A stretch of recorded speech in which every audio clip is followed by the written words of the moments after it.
prophet, and I am not a Messiah. I will not promise an end to corruption. I will not promise an end to poverty.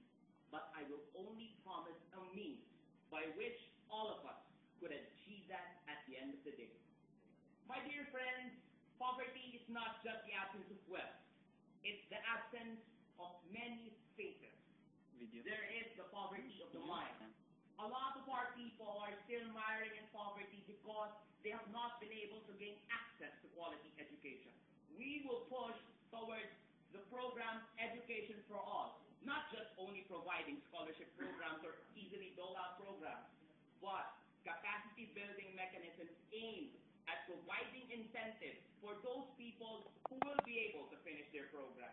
There is a return of investment to our government. The poverty of the pocket continues to be a problem.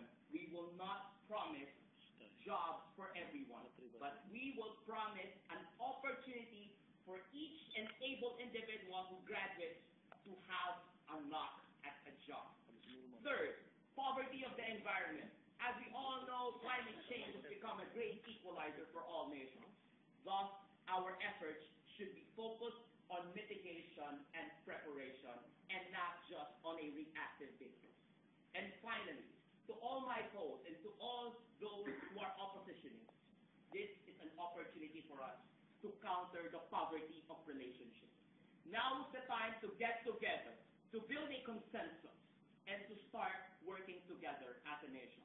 My dear friends, I am not just going to say bad things about my opponent, because I am here standing before you not as an opponent, but as an option that focuses on positive campaigning and focuses on being a unifying figure.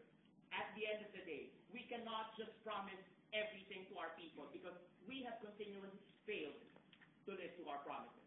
Today, I stand here before each and every one of you as a means, as a bridge towards achieving what each and every one of you wants to fulfill. My name is Aaron De Leon,